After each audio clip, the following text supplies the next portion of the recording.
Hey, everybody. Not me being early. Not me being early. Let me know if you guys can hear me loud and clear. Our Tuesday takeover is here.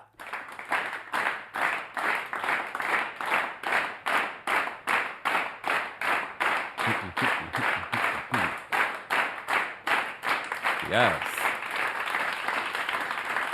Our Tuesday takeover is finally here.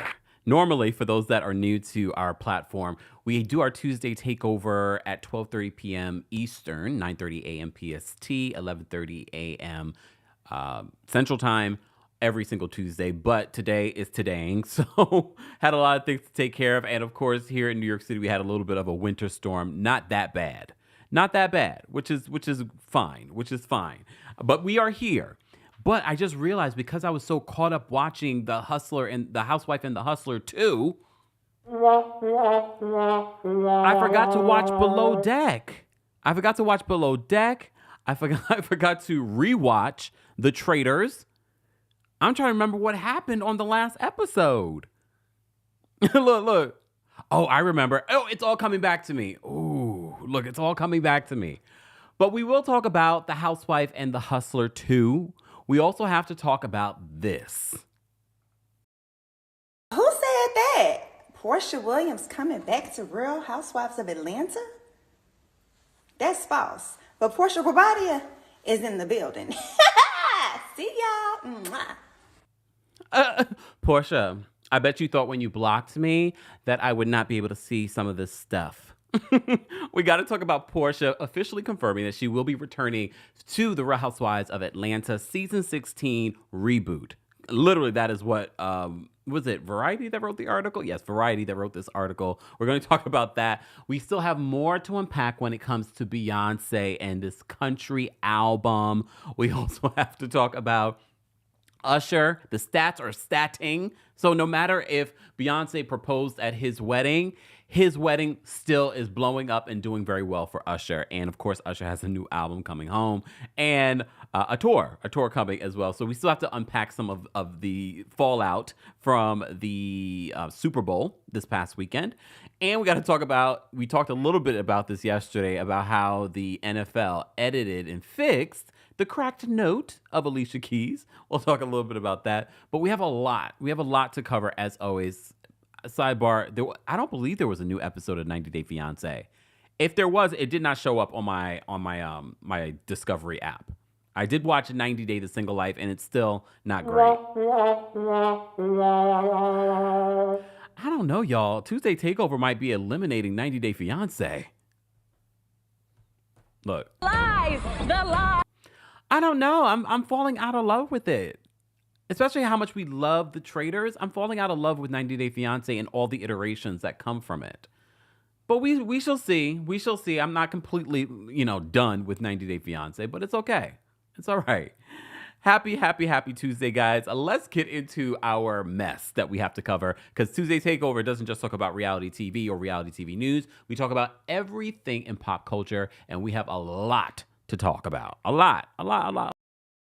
Baby, won't you listen to me? I got that flavor.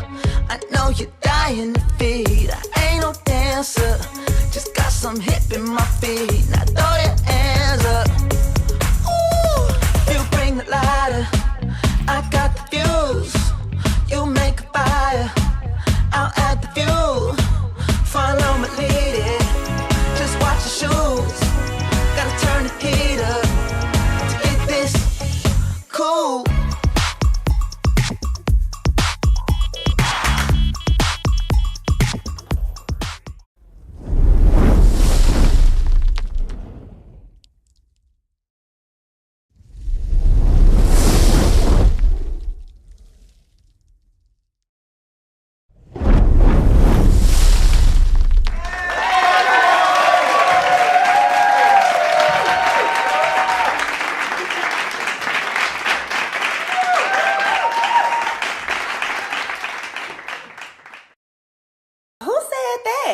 Porsha Williams coming back to Real Housewives of Atlanta? That's false. But Porsha is in the building. See y'all. I'm gonna need Porsha to at least be able to say her last name properly. Go Baddia. Go Baddia. Look, we will get to that. We will get to that in a second. However, first, I do want to say today's live show is sponsored by our friends over at BetterHelp. As I told you guys at the end of last year, I was prioritizing, making sure that I was taking care of myself in every possible way, from physical health, nutrition health, and mental health. Doing the kind of job that I do, covering the stories that I cover, covering some of the reality TV that we talk about, I felt like, you know what? Sometimes watching these shows, sometimes dealing with the comment section can weigh on me. So I wanted to set myself up for success. So setting myself up for success was making sure that I had a therapist on hand, someone that I like, I can work with, I feel like I can talk with, because I don't trust a lot of people. I don't know about you, and I'm sure you don't either, but BetterHelp makes it easy. They make it so easy. So I'm grateful that we are able to partner with them for our live show, for our Tuesday takeover. So shout out to BetterHelp. As I said before, if you've been thinking about therapy, why not give BetterHelp a try, all right? It's entirely online. It's designed to be convenient, flexible, and suited to your schedule. And I have a busy schedule, y'all. So just fill out a brief questionnaire to get matched with a licensed therapist, and you can always switch therapists at any time at no additional charge. Because like dating, finding the right therapist that you feel comfortable with is a process. But like I said, you fill out this questionnaire, which helps you. It definitely helps you kind of narrow down that process that you had to go through before finding therapy. You had to actually go into the office. You had to, feel them out, and then maybe didn't like them. And then because you're a people pleaser, you stuck it out longer than you probably should have. Well, BetterHelp is helping you eliminate that portion of your steps, okay? So why not become your own soulmate, whether you are looking for one or not, all right? Visit BetterHelp.com/Kempire today for 10% off of your first month. That is BetterHelp, HELP/Kempire. More information on that will be available in the description of this video. And if you're listening to this, in the description notes of the episode of the Kempire podcast. Thank you to BetterHelp for sponsoring for today's video. Shout out to everyone in the live chat. We appreciate you all being here as well. Don't forget, shows like this and additional content can be heard on the Kempire podcast. So if you haven't subscribed, why not? What are you doing? Tuesday Takeover. Okay, there's so much to unpack. Where do I even begin? First of all, we always start Tuesday Takeover with some good news. So as always, a live chat, those of you that are in the replay crew in the comment section, what is your good news today? And here's the thing, there's power in sharing that good news. It will inspire others. It will let you think about the good news that normally you probably would have just sort of like passed over, and you just sort of like, oh, that was great. No, writing it down, sending it out to the world just brings more good news your way. So feel free to share your good news in the live chat or in the comment section. All right. Speaking of the comment section and live chat, reminder, I said this yesterday, I'm going to say it again. We do not condone bullying of any kind, any profanity of any kind, any derogatory statements, any attacking people for their opinions in the comment section. That will not be tolerated. I don't care if you've been a subscriber for forever. I don't care if you're a member. If you do not go by our community guidelines, YouTube has their own. I have my own for our community here. We like to have a safe space here. Doesn't mean that everyone in this community agrees with each other because we don't, okay? We don't. But we respect each other enough not to make anyone else feel uncomfortable while sharing that opinion. For the people that call in, so please be respectful of everyone in the comment section, because we don't moderate adults in the comment section either, and be respectful of those that are in the live chat. If you're not, you will be blocked. And it takes a lot to get blocked over here, but don't test me. And please be respectful to our King's Guards. They are doing a free job. Free. They're not getting paid. Look. They volunteered. Look, they volunteered. They don't need to be dealing with unnecessary mess. They're here to represent me in the live chat, and we appreciate them. So be sure to say hello and thank you to our King's Guards and respect them. They are following the guidelines I have given them, and they have been told to tell me of anyone not following those guidelines, and you will be blocked. Okay, enough of that. Look. Oh, wait, I saw some good news that I wanted to share. Hold on. Where did I lost it? Oh, wait, Deborah. Deborah says, good news, my son got another acceptance to college. Oh my gosh, I feel so long ago when I did that. And congratulations. All right, let's talk about some good news here, okay? First of all, we have a sold-out show in Washington, D.C. this Friday. I can't wait to see all of you guys in the Washington, D.C. DMV area. On Friday, we have a sold-out show, so I'm excited for that. I would tell you to get tickets, but there are no tickets at this point. But I will mention that if you are in Philly, or maybe you weren't able to make it to the DC show and you want to, or you didn't make it to the New York City show and you want to, I will be in Philly on March 7th. Tickets are available right now. If you follow me here on YouTube, JJ says, just bought tickets. Hold on, JJ, where's your comment? There we go. Jay says, just purchased my Kempire After Dark tickets for Philly show. Excited to meet you, JJ. Excited to meet you. That is March 7th, guys. Be sure to get your tickets. More information is available in the description. And if you follow me here on YouTube, I told you that Boston was announced today and Atlanta. Okay? Tickets aren't on sale yet, but they will be going on sale shortly. But check out the community tab here on YouTube, and you'll get more information on those dates. I believe Boston is May 30th. And then Atlanta, I'm coming down there in the hot summer. I'm coming down July 12th. So stay tuned. More Kempire After Dark live tour dates will be announced shortly. But I'm excited to meet everyone in DC this weekend. I already got my outfit. I can't wait to show you guys. Gonna be real sexy. All right. Golden Queen says, I caught a live. I love when you guys come and you say you caught a live, because I know so many of you are part of our replay crew. Welcome to those of you. Normally we're not live on Tuesdays in the evening. Normally we're live during 12:30 p.m. Eastern. We try to mix it up so that we're able to cater to our international folks that watch and things like that. So we have a variety of different lives during the week. All right, just make sure your notifications are on. Double check. Sometimes you got to turn them off and turn them back on. All right. Ooh, Nadia says, just bought my Janet tour tickets for Hershey, Pennsylvania concert, y'all. When is she coming back to New York? I need to double check that. When is she coming back to New York? Because I need to get tickets. I know I said that last year, but I ended up going to London. Remember, I was in London when she was here in New York. So that's the only reason why I didn't go. Just saying. Anyways. Thank you so much, Ilya.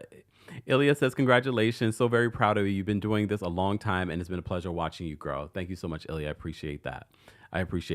All right. So that's my good news. Let's talk about SZA's good news. All right. SZA.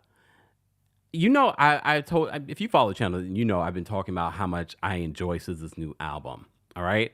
So she won a bunch of Grammys this last couple of weeks ago. She's been dominating on the charts, but according to chart data, SZA's SOS album becomes the first album by a Black female artist in history to spend over a full year in the top 10 on Billboard 200. Congratulations, SZA. That's amazing. I mean, it's worth it. Her album is very, very good. As I said to you before, she won a couple of Grammys recently. So congratulations to her. All right. Thank you guys so much for the super chat. Derek says, see you in DC. I'm going to be twerking like Cynthia Bailey. I love it. Jasmine, thank you so much for the super chat. Jasmine says, some good news. Darcy from TLC got married. To who? Jasmine, to who? You can't just drop that news to that man, that other man, the one that was from DC. Wasn't he living? He's not from DC, but he was living in DC. Don't tell me it was that man. Oh, for those that don't know who Darcy is, Darcy's from 90 Day Fiancé, before the 90 days. And then she ended up getting a spinoff with her sister. Keisha, thank you for this reminder. Monica, you know, the singer, announced on Jennifer Hudson's show that she'll be releasing a country album, which I already knew. I think we've talked about it somewhere on some platform. She's releasing 2 albums, her R&B album that we've been waiting on and a country album that she's been working on as well. And she announced that she's going to be on the Pink Friday 2 tour. That's interesting. Look, I know that she's on Pink Friday 2 with Keisha Cole, but Nicki Minaj and Monica fans, I just don't see the Monica fans going to this concert with the Barbs. But I mean, it's a good look for Monica. If anything, she'll gain new fans. She'll gain some new fans. I don't know. That's an interesting combination. Elson says, is Darcy one of the twins? Yes. Darcy's one of the twins. All right. Moving on. I want to say congratulations. We talked about, oh my goodness, Tracy Chapman. We talked about Tracy Chapman the other day. She also performed at the Grammys and looking fantastic. Look at that skin. Look at her skin. Oh my God. And that smile. Well, she has a lot to celebrate. Fast Car by Tracy Chapman re-enters the Hot 100 at number 42 following her Grammys performance. That's not the only thing that's happened for this song. This is just a testament that this is a classic. All right. So Fast Car, as I said before, re-enters the Hot 100, but it's been like the top of the iTunes charts as well. And I love this for her. Congratulations to Tracy Chapman. That's some good news for Tracy Chapman. In other music good news, Jennifer Lopez tells ETNow her new album could be her last. Come on. I don't want people to think that I don't like Jennifer Lopez. I really do love Jennifer Lopez. I think she has such a great personality. I love her drive. She works really, really, really hard. But she says, the truth is, I don't even know if I'll ever make another album after this. They cheered. It's such the kind of quintessential kind of Jennifer Lopez J-Lo project, and I really feel very fulfilled. Well, she is also in a very different part of her life now. She's now with Ben Affleck after not being with him after a very, very long time. Like, who saw Bennifer coming back together? And a lot of people have been swearing that their relationship is not going to last. It's not going to last. I don't know. They're 2 Leos, so I don't know how that works. But maybe it does. 2 fire signs. Maybe it does. I don't know. But it seems like everything is working out in regards to that. And here's the thing. Because, I have a music industry background. Anyone doing music today has to love it. Because there really is no money in music. Yes, for certain people, very much like in acting, certain people are making the money. But a lot of people they have to tour, they have to scrounge, they have to, streaming is not paying like that. Streaming is not, mind you, I don't know if it's still this, streaming platforms like Tidal and things like that, they pay a little bit more than like Apple and Spotify. But did you all, because if you're a particular age, you know what Napster is. Napster has a streaming service, right? You didn't know? Napster was a part of the reason why we have streaming. That's where you used to download your music illegally. But according to a stat, I don't know if it's changed, but this was a couple of years ago. I believe I talked about this during the pandemic. Napster pays more than any of the other streaming platforms. But we don't talk about it enough. We don't tell people to stream that music on there enough. Anyways, I say all that to say J-Lo's quitting music. and Mariah Carey released a statement. She said, I don't know her. I don't know who you're talking about. Speaking of Mariah Carey, I didn't even have this on my list. But Mariah Carey, celebrating 30 years of Music Box. So she's so good about celebrating her catalog. And I think she may have read that article.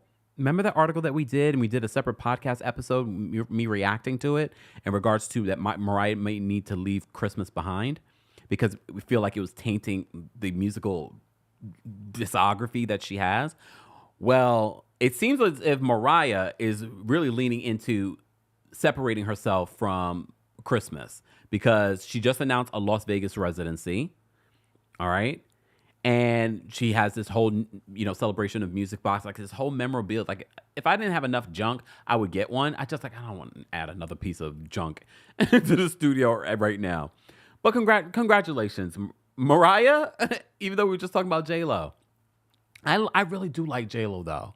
I really do. Don't get me wrong. I do like J-Lo, but she says that she's quitting music, and everyone said yay. But like I said, if you're doing music today, you have to love it. You have to love it. So obviously, she is a international icon for her music and her acting, and being a celebrity. So she can tour the world and still release music.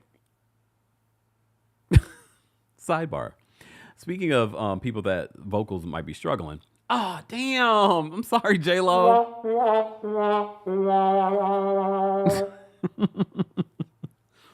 It just reminded me of what went down at the halftime show. So at the halftime show, we talked briefly about this yesterday because we did a special Monday Live recapping some of the hottest topics, including the Super Bowl. The cracked note of Alicia Keys. Look, I told you before, I've seen Alicia Keys live. She puts on an amazing live show. She doesn't really strain her vocals during her live show. I don't know what happens with these one-off performances, but it is what it is. I say all that to say, look, I say all that to say, the NFL apparently uploaded her performance and completely fixed it. Added some reverb, auto-tune, and things like that. Fine. Look, fine. Apparently, a lot of people are reacting to that on social media in regards to Alicia Keys and her performance. We can't forget that Alicia Keys also, her song, If I Ain't Got You, the song she started to perform with Usher, that song also received a lot of streaming because of being on the Super Bowl. All right? So, and look, Swiss Beats yesterday, I already told you, Swiss Beats responded to everyone's reaction to Usher hugging up on his wife. Okay? It's okay. He said, you missed out on this beautiful moment. If I Ain't Got You, the streams were humongous for her. Humongous. All right? I can't remember the exact number, but I will tell you this. Usher was seen by 30.1 million households. Households. We didn't emphasize this enough yesterday. Households. That's not including individual people. So let's say you have 2 or 3 or 4 people in your house. That's a lot of people. And you had a Super Bowl party. A lot of people had Super Bowl parties. So a lot of people saw Usher's music, streamed Usher's music. According to Spotify, they said that his song Caught Up increased in streaming plus 2,000%. You Don't Have to Call plus 1,200%. Love in the Club 1,100% it increased. Bad Girl 1,050% it increased. Confessions Part 2 plus 900 increased. 900% increase in streaming. You Got It Bad 715. My Boo with Alicia Keys not 690. It's an interesting number percent. Yeah, featuring Lil Jon and Ludacris increased by 520%. Superstar plus 350%. All right. Oh, here I have the number for If I Ain't Got You. So 135% increase in streams on Spotify. So we could talk about her cracking, but she's cracking all the way to the bank. All right, Alicia, good for you, girl. I don't know why I wonder why they fixed it. Because it was live. It is what it is. Do you think that they should have fixed it or they should have kept it? I mean, it's not like we don't have the original. You know what I mean? Anyways, congratulations. Congratulations to everyone that has saw increases since the Grammys and the Super Bowl. Is that all I have for good news? Yeah. Let's get into some reality TV. As I said to you guys before, we won't be talking about I don't think there was a latest episode of 90 Day Fiancé because 90 Day Fiancé usually comes on Sunday nights during the Super Bowl. So a lot of shows were off. Hence why we did not do a Potomac or Married to Medicine recap. But we did do a special live yesterday for those that may have missed it. Okay? I did not get to watch Below Deck this week. I'm sorry. I'm sorry. All right? Sorry. I did get to watch 90 Day The Single Life. And let me just tell you something. Where's Tyree? Do I have a picture of Tyree? Oh, this is not Tyree, y'all. This is Tyree. I have to say, he went on a date this week, all sweaty and whatnot. I didn't think that this woman was for him, but she seemed like she genuinely liked him, but didn't see this going anywhere beyond being friends. All right? Tyree, though, one of the things that we loved about Tyree when we were first introduced to him on 90 Day Fiancé was the reflection that he had after he had been catfished by a man pretending to be a woman for years. For years. Even went to the island dropping off money, and the person that's catfishing him is watching him. Could have killed him. I'm just saying. And, so by the end of it, he finally met the woman that the person was using her pictures. And his reflection at the end, all right, was so profound. And I have to say, I had the same reaction on 90 Day The Single Life with him. Him reflecting on this date. I was like, because sometimes I kind of look at Tyree. I was like, Tyree, are you like all there? You know what I mean? Like I feel like something stunted. But then he has these moments, and I'm just like, you know what you're doing. Like you're really reflective. Tyree's the only reason why I'm watching 90 Days of Single Life. I'm so not interested in John's story, if that's his real name. I can't remember his name. I think it's John. Yeah. We didn't see Chantel this week, but eventually she'll be back next week. Veronica and her boyfriend, Jamal, and Tim. Tim finally kissed that girl that he also was dating. The girl said, I'm sorry, girl. I can't remember your name. She said, that kiss was amazing. And I had to rewind the kiss. I was like, is she lying to us? And I was like, that didn't look like an amazing kiss. Mind you, if you've been watching 90 Day Fiancé for a long time and you're familiar with Tim, you remember how he was acting with the Brazilian young lady that he was dating then. Like, he didn't want to sleep with her. He didn't want to be affectionate with her. And she was just like, what is wrong with you? So he still has this problem. I don't know what's going on with him, but he has a lot of opinions for someone that has, it looks like, something going on. Something's not clicking for you to be so, like, squeamish about, kissing this woman. I don't see this going anywhere. I think this is all well and good. I think she likes being on television. I hate to say that, but I feel like that's what it is. Because this beautiful woman, and I'm not saying, because, women aren't shallow like men. You guys aren't. Like, you will date a man that's not, like, you could be hot. You'll date a man that's not. Sorry, Tim. But I'm not. I'm being honest. Damn it. I can't wait for Kempire After Dark because that's how we're going to talk. Oh, thank you so much, Shay. Oh, damn. I probably will forget this by next week. Shay reminds me, she said Tim's lady friend's name is Louisa. I probably will forget by next week, but thank you for the reminder. I'm glad I saw the comment. Look, I'm glad at least I saw the comment. Someone's asking if Tim is straight. Is that what that comment is? Remember last week he almost got in a fight with Jamal. That's the only interesting part of this storyline. I don't care about who Tim's dating. I don't care about who Veronica's dating. I'm more concerned about this fight between these two. I'm somewhat interested in what's going on with what's her name? Natalie. I'm somewhat interested in what's going on with Natalie. I can't say that I'm 100% interested. Natalie, the blonde. I'm not that interested in her eye makeup. These last couple of episodes, the eye makeup. You know who I do like? I like her mom a lot. Her mom is very, very sweet. Very, very sweet. And her mom wants to have some babies. And you could tell from Natalie's reaction, she's like, Natalie's not focused on having babies. Natalie's damn near 40.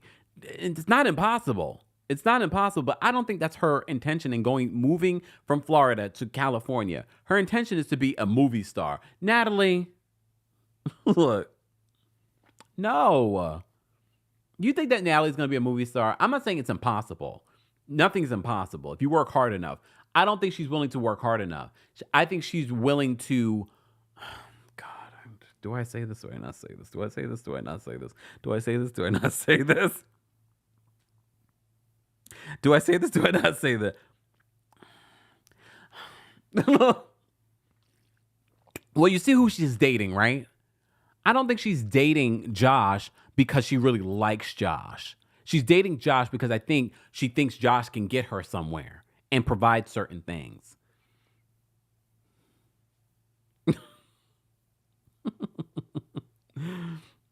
But she acts such like a spoiled brat with Josh. Such a spoiled brat. Natalie's still married to Michael. She's not officially divorced yet. I don't know why they haven't. Alyssa said, don't. Mama Allie says, say it. Deborah says, say it. Really? Come on. Kempire After Dark, I'll say it. Anyways,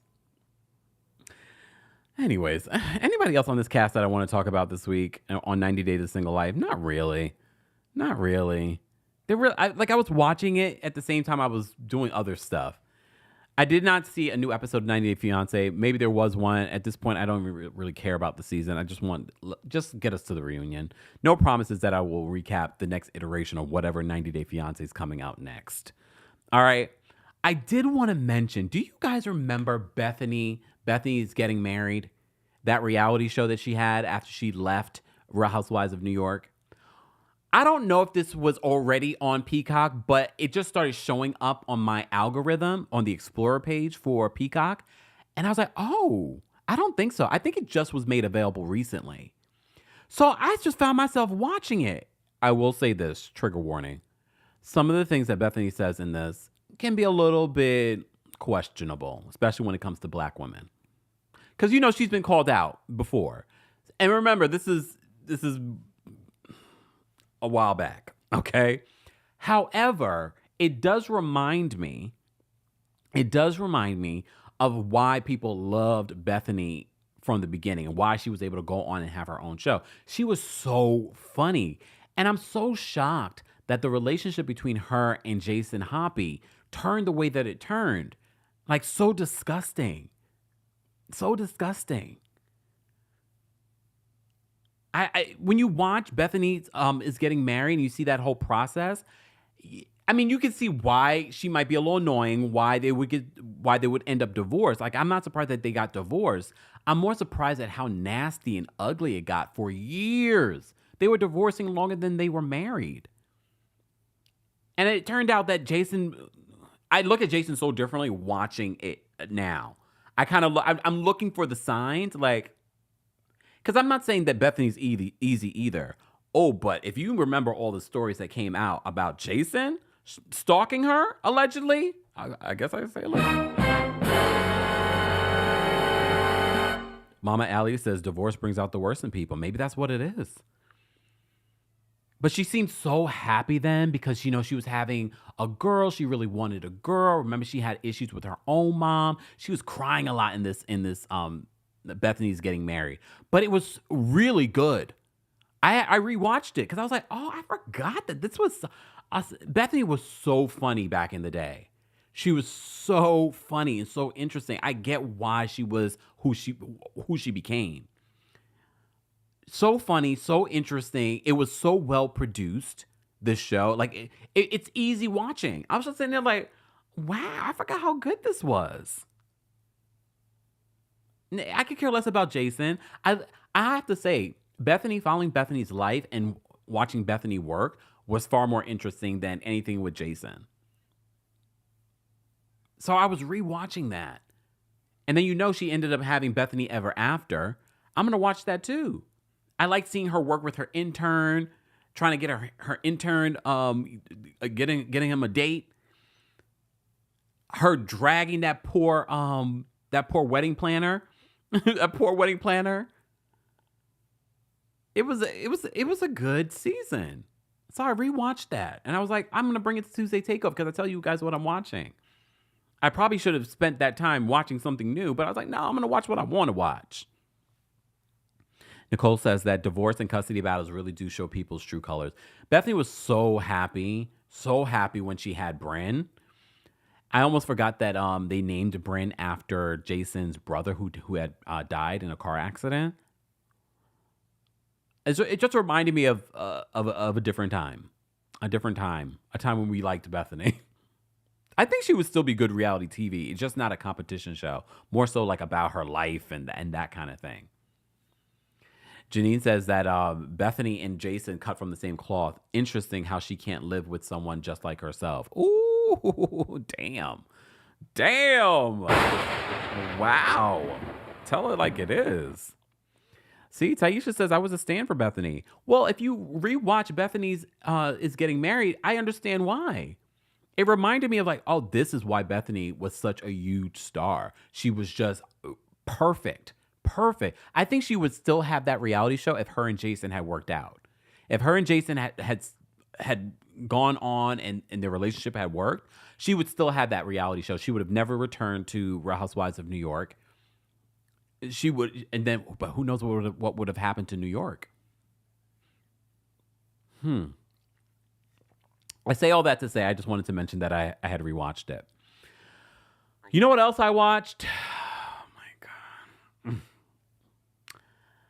The Housewife and the Hustler 2.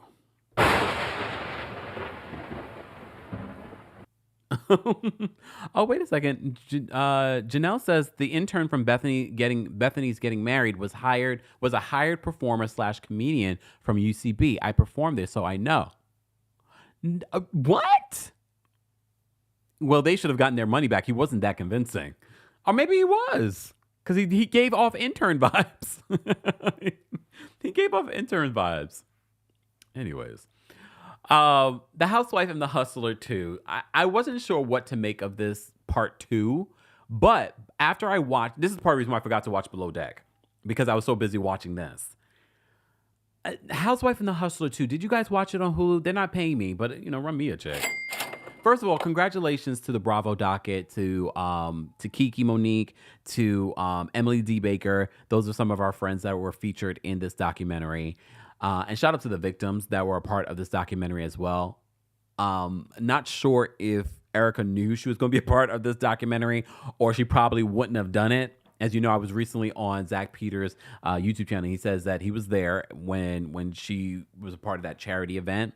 And they were told that it was going to be for one thing, and then maybe apparently this production company sold the footage to ABC News and Hulu for this documentary. Here's the thing, though. What doesn't change my mind is seeing Erica's interaction with these folks. And I told you before, after seeing Erica when she was in Spain and she was speaking with the erudites at the table, and how she just was able to surprise everyone with her length of knowledge, I told you it scared me a little bit. I was impressed. It made me kind of go deeper in regards to the psyche of Erica Jane. But it scared me because I was like, that says a lot about her. It also reminded me that I don't believe she's one of these. She's no Teresa Giudice. She wasn't the doting wife. Do I think that she knew every single thing that Tom Girardi did? No. However, when you're a spy for the FBI, look, she's no fool. She's no fool. She's very calculated. And California Bar, why haven't they sued the California Bar? Is it because the California Bar set up a victims fund? Apparently, according to the Housewife and the Hustler, at this point of the filming of this show, they had already paid out victims $1.2 million. Only certain cases would get up to $100,000. So if there were multiple people in that case, you're not getting a lot. We also get to see Joe Ruigomez. Remember, we saw him in part 1. He's still struggling with health problems.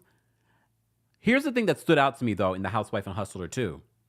Not only is Tom Girardi a criminal, a evil person that stole from victims, the microaggression. You heard the voice recording of Tom Girardi and the way that he spoke to Joe Ruigomez. He was like, "Oh, I'm going to take care of you, blah, blah, blah, blah, blah, blah, blah." Then we meet this other man, this black man. I apologize. I literally just watched it, so I don't have all the notes in front of me. He was a part of another lawsuit that Tom's law firm represented and stole from. Okay? When he says that Tom, he was like, yeah, I'm going to offer you guys 25. He said that the way that Tom presented it was very sort of like, oh, this is the most money that you've ever seen. If you watched Real Housewives of Miami, you remember how Lisa was on the boat? She was like, this is the best food they probably have ever. This is how Tom was treating the black folks in regards to this one of his other clients. And I said, what in the microaggression? Also, not only was he stealing from victims, he was racist? Or unintentionally? I don't know. But that's what stood out to me in The Housewife and the Hustler. I was like, wait a minute. See, that's the thing. People are going to watch this from a different lens, especially if you're not a person of color, if you're not a black person, you're probably going to completely miss that. But now that I'm pointing it out, you're going to go back and watch. I'm like, oh. Because the way that man described how Tom approached, because it was a bunch of black people that were involved in this lawsuit. And he was like, yeah, you're going to get like $25,000, blah, blah, blah, blah, blah, blah, blah, blah. And he says that the way that Tom made it seem like, oh, this is the most money that you guys have ever seen. But he also calls out the California bar and how, remember, we've talked about Tom endlessly at this point. I can't even remember every single detail. But just when I thought that the Hulu documentary was going to be just fluff, it actually wasn't. It actually wasn't, because you know what? At the end of the day, the victims need a voice. And I feel like part 2 reminds us that there are victims that still need this to be highlighted, need to be heard. And honestly, Erica, you sitting down with the victims did not make me feel any different towards you. If anything, it probably made me feel worse towards you. Not that it matters how I feel towards you. It's more matters how they feel towards you. I sat there and I said to myself, Joey Rui Gomez is still struggling. We see Joey go into an ice bath because of the pain that he's still going through. This man is owed millions from Tom Girardi. Tom Girardi stole millions. The California bar, I understand attorneys do not want to sue the California bar, but they should. They need to sue them because there were over 200 and something complaints. We've said this before, but it needs to be said again. 200 and something complaints against Tom Girardi.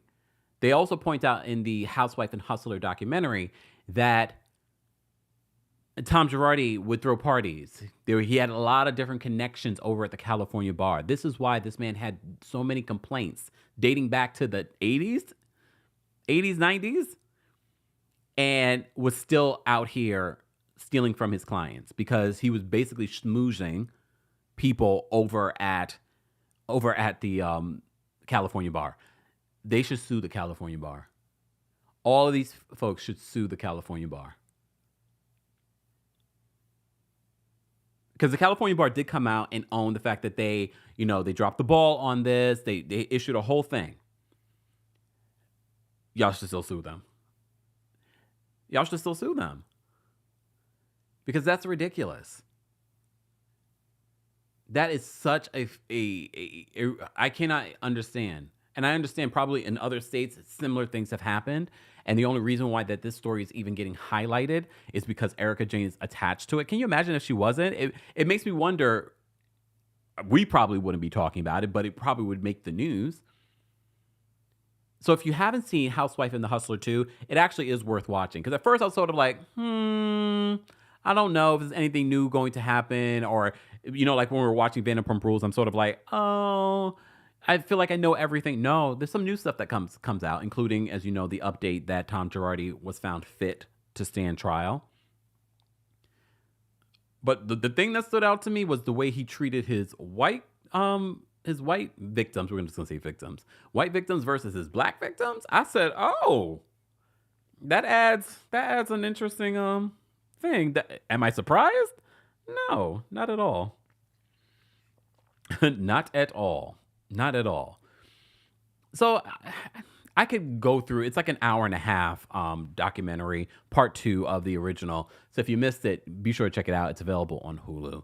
The Housewife and the Hustler, part 2. Again, congratulations to Emily D. Baker, the Bravo docket, the young ladies, and of course, Kiki Monique for being a part of it.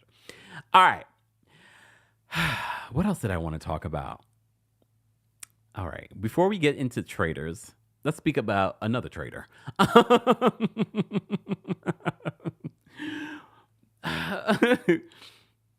We'll talk about Real Housewives. First off, yesterday we talked briefly about the Nene situation. I did want to mention it again. So I don't want to mention that Nene's facing. For those that missed it, I did a separate video talking about Nene and her 5-figure tax debt. Apparently, she owes like over $28,000 in state taxes in Georgia. This is coming after a judgment was ruled against her in that, what was the unpaid rent, the $22,000 that she owed, and then additional costs, attorney's fees and court fees were added to it. So now she owes $25,000 because she refused to respond to this lawsuit. So they got a default judgment because she didn't respond to it. Then there was another part of that story where Photography by Ace sued her last year, and they got also a default judgment. Is she just not responding to lawsuits? Okay. So literally as I'm swiping through my Instagram this morning, I see a clip of Nene. So she has this photo of her hosting the Baddies East reunion. And then she has a clip on her Instagram. I can't show you the clip. Go ahead and go check out her Instagram. You can see the clip there. And I'm looking at Nene host this, and I'm just thinking to myself, how the mighty have fallen. So there were rumors that Nene possibly could be coming back for season 16. And I told you, I speculated that I think maybe allegedly she's the one who put that out there, because there ain't no way between suing your bosses and what you sued them for. Not saying that you were wrong, but the whole, now you're doing Baddies East reunions, and now the money issue topic is coming up. I wish the best for Nene, though. I wish you the best. I wish you the best. I mean, look, I saw a clip of Zeus. They had their own little seats at the Super Bowl. Like, they had this whole custom seating area for Zeus. You know how much money that probably costs? How much is that man making over there at Zeus? Are you guys subscribed and you're not telling me? Are you guys subscribed to Zeus? Apparently people are watching. People are watching. I'm not going to judge. You watch what you want to watch. We rarely ever talk about anyone from Zeus over here. Rarely. But I decided we just talk about it because Nene's on Zeus now. I wouldn't be surprised if they're going to give her a show too. Would you watch? Would you subscribe to Zeus? Poor Nene, when they came out fighting, she looked like, Nene, you knew that was happening. Like, you knew that was going to happen. Well, since we're talking about the Real Housewives of Atlanta, we have to talk about Porsha Peach Juice Gobadia. I'm not even calling her Williams. She says she's no longer Williams, okay? She's no longer Williams. She is Gobadia. So it was officially announced. You know, we had the story. Our friends over at the Neighborhood Talk confirmed that Porsha and Kenya were returning. This came after the news that Kandi was not returning for this reboot. So Variety has the exclusive in regards to Porsha returning. So they say this: Porsha Williams Gobadia, who is now going by her married name, will return to the Real Housewives of Atlanta, Bravo announced Tuesday, in a first cast announcement of what will be the show's rebooted season 16. Not that I'm using the word reboot. Williams Gobadia, always a fan favorite, was on the Real Housewives of Atlanta from seasons 5 to 13. In a rare voluntary departure from the franchise, left the show in September of 2021. In an interview with Variety a few months after that, she spoke of her then upcoming marriage to Simon Gobadia. And she said she wanted to spend as much time as she could with her young daughter, Pilar. I just want as much time with her as possible. And with me in the past dealing with mental health, I knew that I needed to be as healthy mentally as I could be. No drama, etc. Just in a happy, peaceful place for my baby girl. Also, you will recall that this all happened when Fallon and Simon were falling apart. She conveniently was there to pick him back up, and then they announced their engagement. It was a whole thing. Then we got a whole, Portia's family of lies. Yeah. You remember. Okay. You remember all of that. All right. So I'm going to skim through this. So, along with the news that Williams Gobadia will come back to the Real Housewives of Atlanta, NBC Universal also announced that she will have an overall scripted talent deal. All right. So that's interesting. It's not just a first look thing. So are we going to get more of Portia's Family of Lies? I hope not. But smart on you, Portia.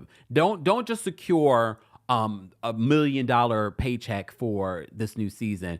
Make sure you have other working opportunities with the network. All right. So they said that the Real Housewives of Atlanta, NBC Universal also announced that she will have an overall scripted talent deal with NBCU Entertainment. Under the terms of the deal, Williams Gobadia will partner exclusively with NBC Universal Entertainment for scripted project opportunities across the company's broadcast and streaming properties. What else do you want to see from Porsha scripted? Can y'all tell me? Because I don't want another season of Portia's Family of Lies. Please no. Please no. Please. As Porsha says this, I'm incredibly thankful for the vision and faith NBC Universal has put in me to be a larger part of their family. I'm looking forward to being back on the Real Housewives of Atlanta and showing the world my new world. I don't know if we are interested in your new world, but that will be interesting. A lot of people want Porsha back. And I don't mind Porsha being back. And I've said this before, and I'm going to say it again. Up until the whole Simon situation, Porsha was like the most evolved housewife. And then it just kind of went downhill after, stealing that man from that woman. And then that woman being pregnant by her babysitter, her assistant. And then we didn't know. Anyways. We say all that to say Porsha Peach Juice Williams Gobadia will be back. All right? Okay. All right. Jasmine, thank you so much for the super chat. Jasmine says Darcy and George. Oh, they're the ones who got back together. All right. All right. Oh, I just realized what scripted. Oh, so that's good, Porsha. So we won't get Portia's Family of Lies. Woo! Look, yay. Oh, sorry, y'all. Look, it happens. Like I'm dealing with a lot right over here, trying to cover all these stories. So that means is Porsha going to get into acting? Is Porsha an actress? Or maybe she's going to produce something. She did do Broadway with Candy. Remember that? Or are you trying to forget that? Okay. Amina, thank you so much for the super chat. Amina says, may we please get South Africa ticket dates? Stay tuned. Amina, stay tuned. Thank you so much for the super chat. We appreciate your support. Lively over 40, thank you so much for the super chat. Have you or will you do a live in Las Vegas? Should I do something in Vegas? I don't really love Vegas. Sorry, Vegas. Well, maybe. Well, look, we're not done yet. I know everyone is waiting on their cities to be announced, but look, I barely like to leave the house, and y'all want me to come across the country. O'Shea, thank you so much for the super chat. O'Shea, have you managed to watch the Monique Son's video? We're going to cover that today. If so, your thoughts, if you have any to share. Portia's going to look foolish when they get divorced. But I speculated, I said, well, maybe this is Portia's way of setting herself up for success when she decides to leave Simon Gobadia. But she's making it seem like this is her way of showing her new life, her new chapter. K-Baby said that play was years ago. Well, look. I think it's a smart move on Portia's end to not just secure a reality TV deal, but secure an actual bigger deal with the larger network, which is NBCU. Good for Porsha. I'm interested. I'm interested to see what Porsha will bring. Right? Look, right? I guess. Look. All right. Was there anything else in Real Housewives of Atlanta that I wanted to mention? I don't think so. Can I mention this, though? Tyrese.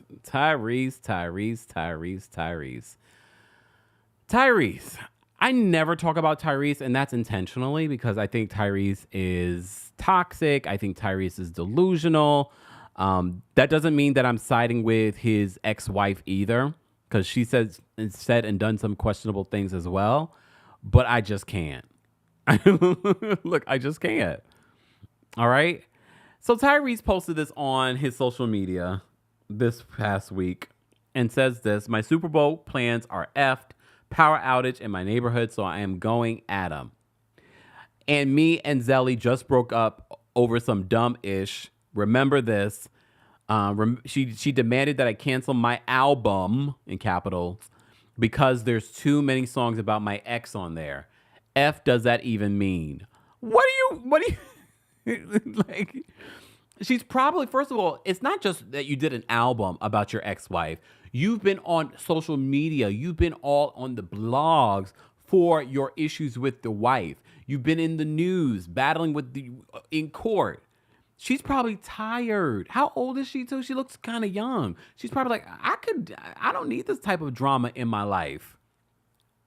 So she's probably like, I'm getting up out of here. Look. Honestly, I don't blame her. She's probably going to be the happiest she's ever been. Right? Anyone else? She's probably going to be the happiest she's ever been. I'm actually very happy for her. All right? I am very happy for her. Congratulations on your new relationship. I mean, wait. Not new relationship with yourself, or the new relationship that you will get into. All right? Tomorrow's Valentine's Day. Are you guys doing anything for Valentine's Day? I know some of you are coming to our DC show for Valentine's Day. That should be fun. But yeah, so Tyrese, I've heard so much stuff about Tyrese from other people that have been in his circle. I'm not surprised that this is what your life is like. I've heard that you're not the nicest person, allegedly. Just saying. Speaking about the nicest person, let's talk about Wendy Williams. Not Wendy. Wendy Williams' ex. Wendy Williams' ex. All right. Kelvin Hunter, a.k.a. Big Kev. All right. So he's back in the news. As you know, Wendy Williams has a documentary, a 2-part documentary coming out at the end of the month, the 24th and 25th. Radar Online is reporting that Kelvin Hunter is not happy about this documentary. So Radar writes, in an unexpected turn of events, Wendy Williams' former husband, Kelvin Hunter Sr., expresses his intense anger and disappointment regarding the new Lifetime documentary about the troubled talk show host. They said the documentary, titled Where is Wendy Williams, has caused a ripple of shock throughout Wendy's inner circle, leaving Kevin blindsided and deeply concerned about the impact it will have on her legacy. Were you thinking about the impact on her legacy, having a side chick for like 15 years and a baby? Were you thinking about that? Okay. I'm just asking. I think it's a legitimate question. Kevin, who is 51 years old, was caught off guard when he watched the trailer for the documentary and witnessed how his ex-wife was depicted.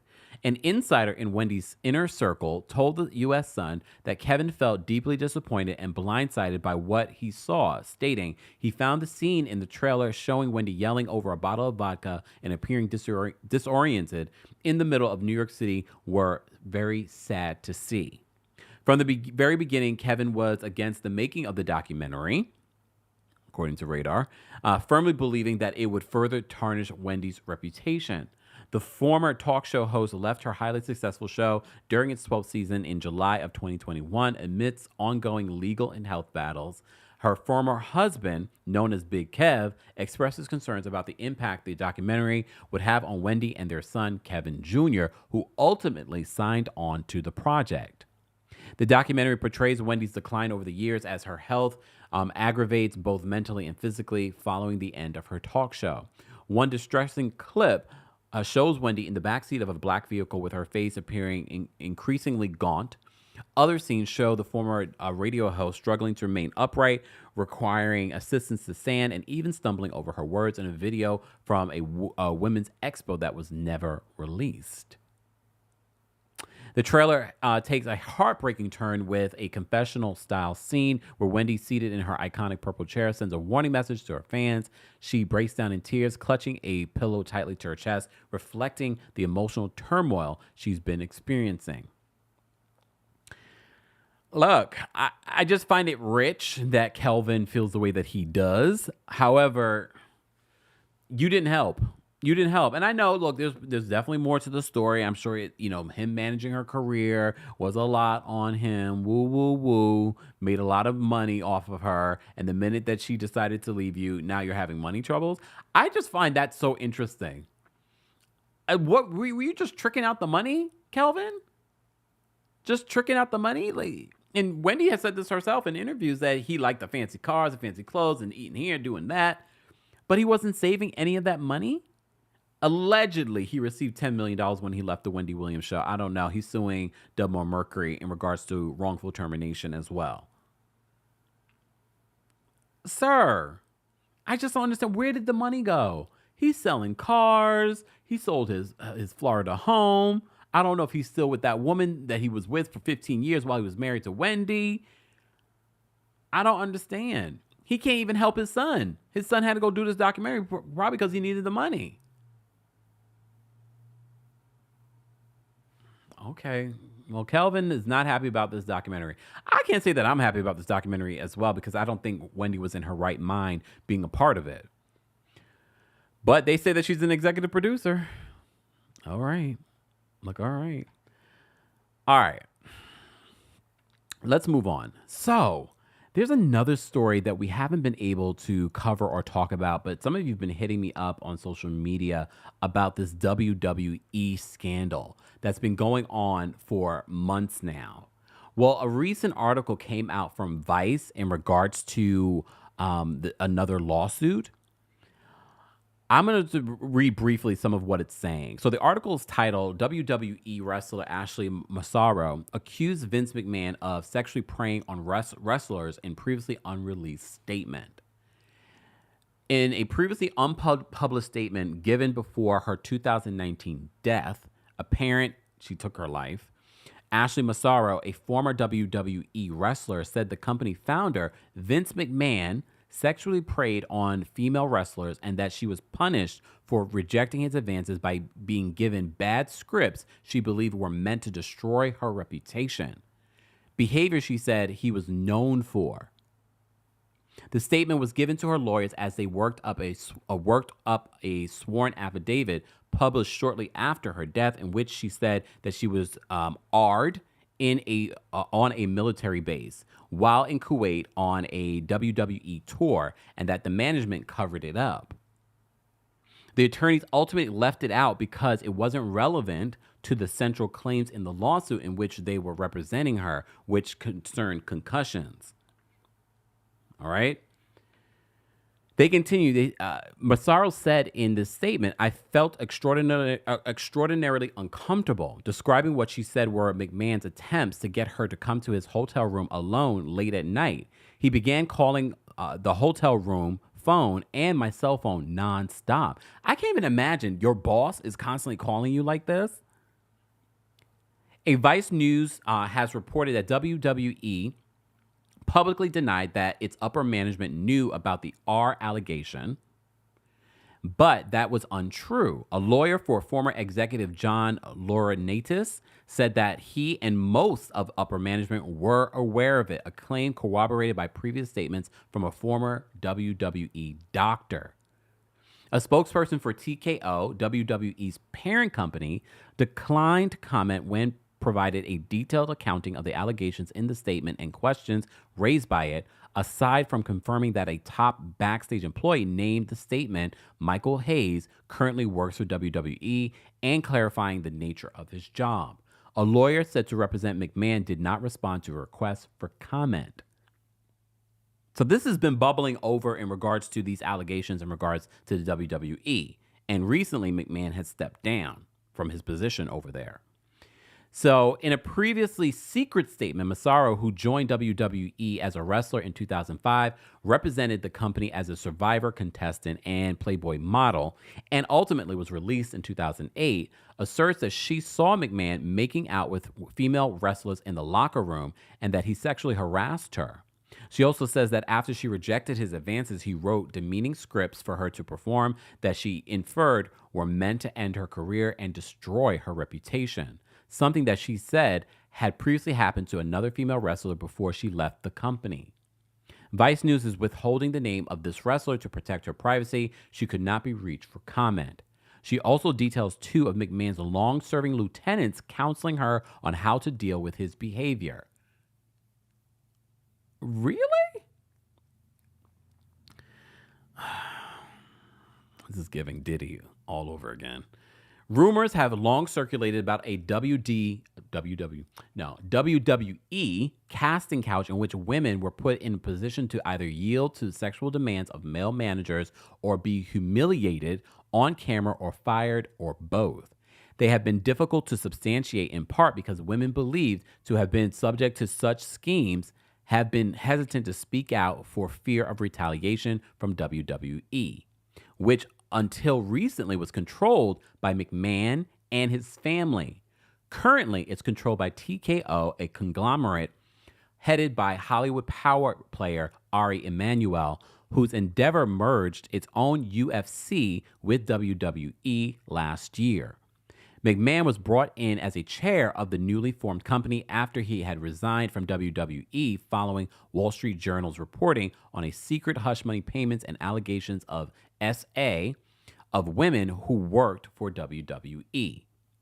So, McMahon resigned from TKO 2 weeks ago after being named alongside WWE and former talent relations head John Laurinaitis as defendants in a civil, I'm just going to call it trafficking, just because of community guidelines, suit that alleged that he arred, trafficked, and even not defecated on an employee.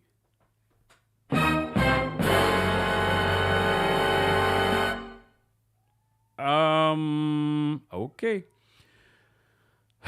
My goodness. Here's the thing, though.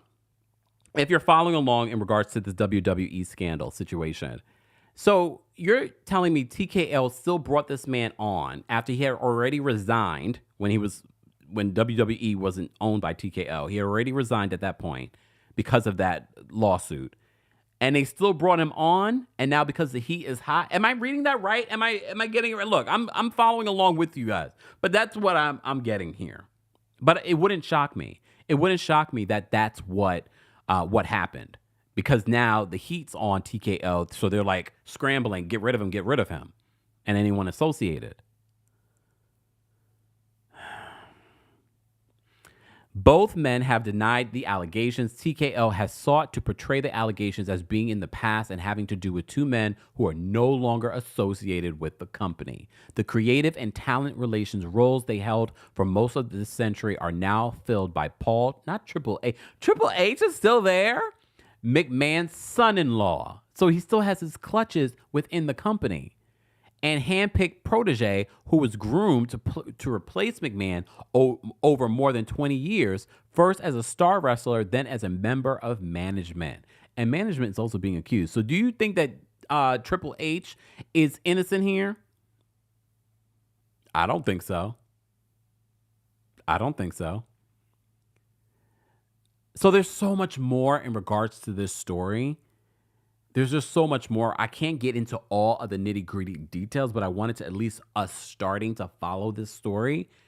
And if you're part of the replay crew, as always, I want to hear your thoughts on some of what we've already covered. Be sure, for those that are listening to this, hit me up on Twitter and let me know your thoughts in regards to the story. A lot of you have been hitting me up on Twitter asking me to cover the story.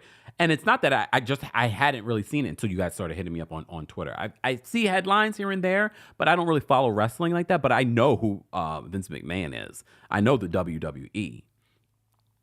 But I didn't realize all of this, what was going down. But there's so much more to this article, but I wanted to at least paint the picture of what is currently happening over at the WWE. Other people have come out as well in regards to allegations against McMahon and his cronies over at the WWE. TKO, we're still watching you. You still have one of his cronies in management there. Sorry, Triple H. Sorry. I'm waiting for the allegations against you. Well, maybe he's innocent. But here's the thing. You're not innocent if you know that this was happening. You're not telling me that Triple H had no idea that this was happening behind the scenes. Even if you weren't directly involved, you are an accomplice. If you are sitting there seeing people be abused, then you are just as bad, if not worse. Anyways, I say all that to say, speaking of traitors, let's talk about the traitors. Okay, come on. I gotta move away from some of this news. All right. Traitors, shout out to all of you that are here. We have over 1,500 of you watching. If you can do me a favor and like the video, liking the video is an easy and free way of supporting the channel. If you're listening to this and you're listening on Apple Podcasts or on Spotify, be sure to give us a 5-star rating. This is our Tuesday takeover where we cover a variety of reality TV and reality TV news, but also we cover pop culture news. We don't just talk about Real Housewives or reality TV here on the channel. We talk about everything in pop culture. And I can't wait to talk about a mix of pop culture and reality TV when I come to DC this Friday. All right. Let me say thank you. Thank you, Jasmine, for the super chat. Hold on. Ooh, Jasmine says, why did they get rid of CT and Phaedra all the way? Wait, why'd they get rid of CT? They didn't get rid of CT. Right? Look. Did I miss something? No, CT's still there. What are you talking about, Jasmine? And the new episode didn't come out this week. Did I miss something? No, don't confuse me. Look, it could be easy, especially on the day when I'm covering so many topics. Don't confuse me. CT's still there. Castle Daddy is still there. And I'm loving the love affair because rewatching episode 1, the love affair between Phaedra and CT started from the beginning. Do I think that it's a real love affair? No. I think it's a cute relationship. All right? But, okay, the traitors. Another, sidebar. Andy Cohen was on Radio Andy, and he's hosting the reunion again. Okay, it is what it is. It's not like I expected that he wouldn't, okay? I already know that Alan Cummings, who's amazing, he's amazing at hosting the show. I already know he's not interested in hosting. I think he just likes hosting the show and being in character. He does not want to host the reunion where it gets real and you talk about the game. You know what I mean? So I'm okay with Alan not doing that, all right? I think next year we should have Kate Chastain when she's not on this season. And the end says it's a showmance between CT. Mama Alice says we love CT. Here's what I did love about Phaedra this week. Phaedra had a real moment, y'all. Did you see that real moment? So they didn't eliminate anyone. They didn't have the round table. They just had each other pick each other in regards to who would stay. Who do you trust?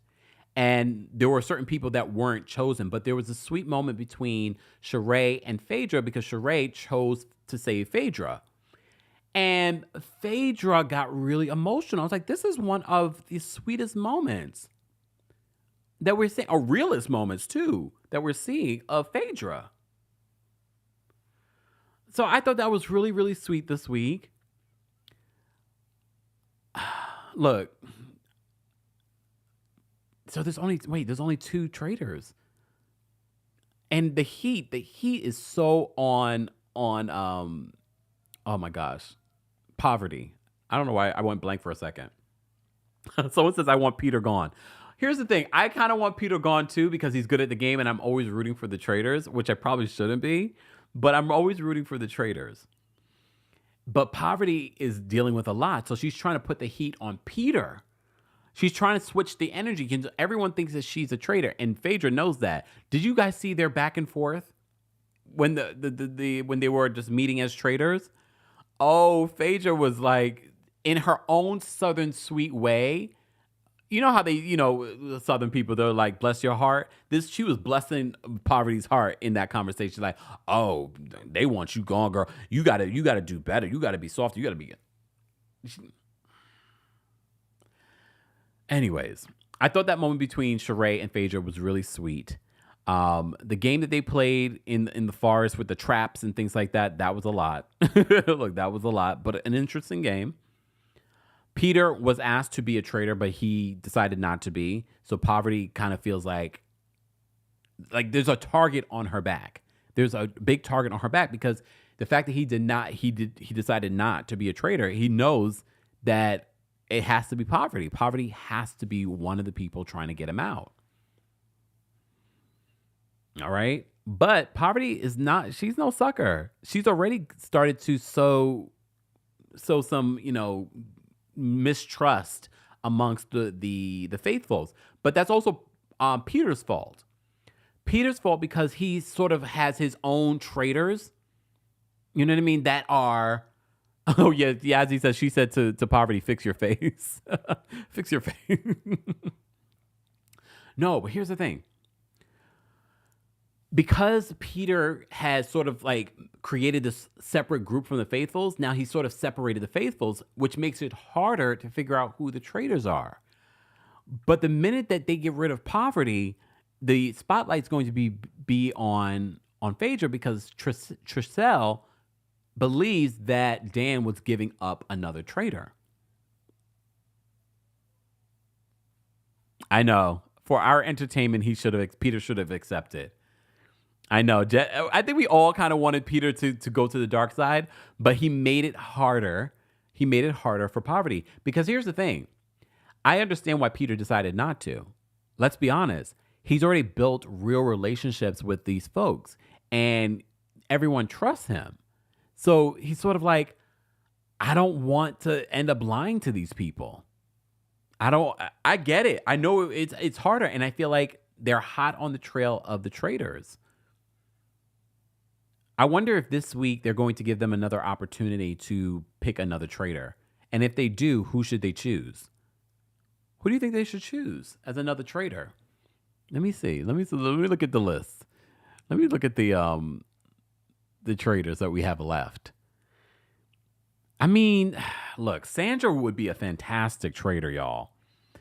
It's okay. Sidebar. I went on a whole sidebar and I forgot to talk about what I wanted to talk about. So Andy was on Radio Andy and said that Larsa and Marcus, they're going to be a part of the reunion. And as you know, People Magazine is confirming that Larcus have broken up.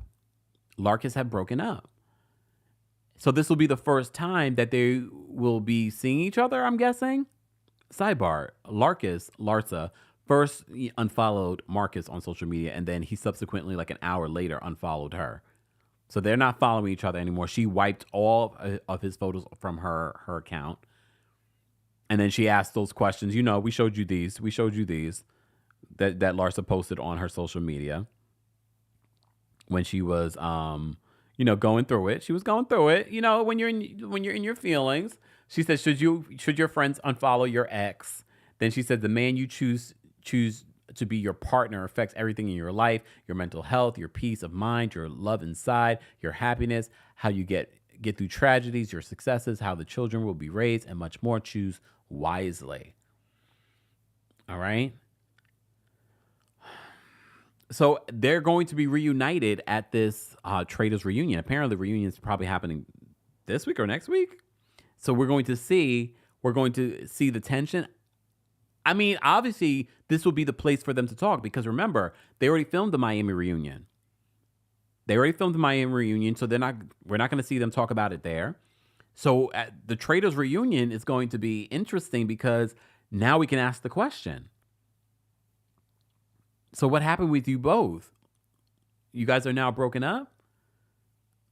Do you think they'll get back together? You think that the contract will be renewed? Maybe. Maybe not. Look, maybe not. I don't know. I mean, look. Now I'm even more interested in this reunion. Just because I want to see their body language. I want to see their response. I highly doubt that they will seat them together. I highly doubt that. Guys, don't forget, we are still partnering with Rose Forever. You can still get $40 off. Valentine's Day is tomorrow, but maybe you're not seeing your boo till Friday or till next week. You know your roses last up to a year. More information on Rose Forever will be available in the description, but just head on over to roseforever.com and use the discount code Kempire40 for $40 off. Plus, you can use the discount code Influencer for free worldwide shipping. All right. All right. Anything else that I wanted to say about this Traitors episode? I'm sure I'm missing a lot because I can't. This is part of the reason why I rewatch. Sidebar: the photo of MJ when she's watching the folks when she walks from the Peter's faithfuls or Peter's pals, whatever you want to call it. When I wish I had the photo here. It's like going viral of her just sort of like this. Just like for those that are listening, she's just frozen in time. And I was like, oh, poor MJ. Funny though. Funny. So some of you said that you want to see Kate Chastain become a traitor. I mean, it would be interesting. I wanted her to be a traitor last season. It would be interesting to see her become a traitor now. Sidebar, when they released the UK, because I know the UK's episodes are happening right now, their season 2, I hope that they release it all at once here, because you know we have season 1 on Peacock. I hope they release all of it at the same time, because I'm so mad that we're waiting every week at 9 o'clock. 9 o'clock. I don't know. Joe, thank you so much for the super chat. Joe says, I don't believe Phaedra, I don't believe the Phaedra moment. If Trishelle survives, the heat will start with Phaedra and continue with poverty. Really? You think they're going to go after Phaedra before they go after poverty? Deborah, thank you so much for the super chat. Deborah says, Phaedra and Sheree are real friends. I do believe Sheree knows Phaedra is a traitor. No. I don't think... Sheree doesn't even know what show she's on. You think that she knows that Phaedra's a traitor? No, I really don't believe that Phaedra knows. All right. Oh, Danny says that the UK one is done. So I'm sure probably in a couple of months, maybe once our Traitors is over, that's when we will get a Traitors UK. Maybe. I hope. I really enjoyed the UK and I enjoyed Australia. All right. Joe, thank you so much for the super chat. Joe says, laughing out loud, Marcus can be John Jansen on RHOC's dating Alex Bellino after dumping Shannon Bedore and start dating Adriana just to stir Ish up next season of Real Housewives of Miami. Actually, joke. Don't want to see Marcus back. Me either. He's like a wet rag too. Like, I don't want to see him back, but I wouldn't be surprised. Don't be surprised if someone from the cast is in communication with him and will be bringing tea if he's messy like that. I don't know if Marcus is messy like that. That whole situation on Real Housewives of Orange County, are you guys even interested in that? I've been like, because I don't know Alexis like that. I don't know her years on OC because you know I'm not a fan of OC like that. We recap it now. Do you think that is going to make it an interesting season? John Jansen will hitch his wagon to whatever. Shannon said on the show that he likes this limelight. So I'm not surprised that his messy self got with somebody on the show. Anyways, and now she's on the show. All right. All right. Anything else that I want to say about the Traitors? Probably not. What other story did I want to talk about? I do want to remind you guys that if you are in the Philly area or will be in the Philly area on March 7th, I will be coming to City Winery, Philadelphia, March 7th for our Kempire After Dark live show. So stay tuned for that. That's coming up in just a few weeks. And this week, I will be in D.C. for our D.C. show. So stay tuned for that. We have a sold out show, so no tickets are available. Sorry. All right. Moving on. What else did I want to talk about? Oh, Beyonce, of course. But before we get to Beyonce, we have to talk about Killer Mike. Come on. I wanted to give you an update. So Killer Mike was on The View. As you know, we covered the Grammys. We told you that Killer Mike was arrested at the Grammys after winning 3 Grammys. And then everyone blamed the Barbs because remember on the website and on Twitter, they made it seem like Nicki Minaj had won in that category when in fact it was Killer Mike. Well, Killer Mike was on the View. Oh yeah, I have a couple of stories. Buckle up, y'all. I got a couple of stories that we got to talk about. Killer Mike was on The View, and he said this. There was an incident at the Grammys. Mm-hmm. It led to you being taken out in handcuffs and arrested. That was wrong. Obviously, it's an ongoing legal matter, so I don't know how much you can say about it. Well, as a prosecutor, you know I can't say it. You can't say much. But can you just give us some sort of description? Because people are talking too much. I think the backstage was overcrowded. I think the winners were exuberant. I think security got a little overzealous, and that's all. It's water under the bridge for me. Yeah. I like to say all of my heroes have been in handcuffs: Malcolm, Martin, Mandela, Megan.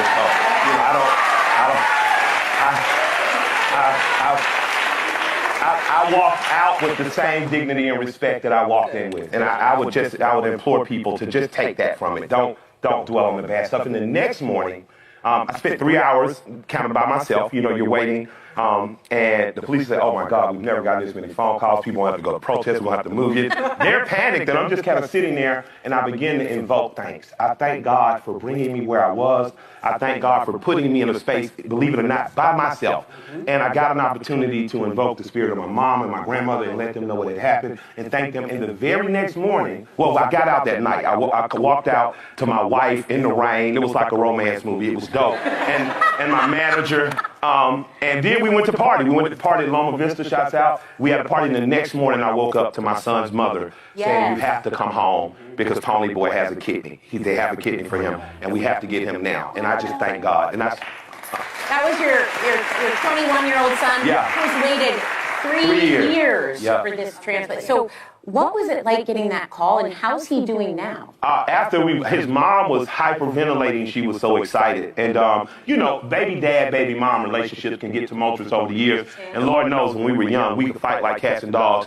But over the past 5-6 years, we have been just locked in as a team, as a total team around him and his health. So she was crying, I was crying, my wife was crying in tears of joy, and we rushed to get back to Atlanta as soon as possible. By the time we got there, he was out of surgery, and he was mad that TMZ had reported it because he's a very private kid. So I called him and asked him, could I talk about it today? He said, yeah, man, yeah, you could tell. He said, tell y'all hi. So we're all rooting for it. It's remarkable, man. And that time... That's amazing. That's amazing. But, we talked about the Grammys. We talked about him being arrested. So I wanted to give you guys an update in regards to that. I do have two more stories, and I need to go eat dinner.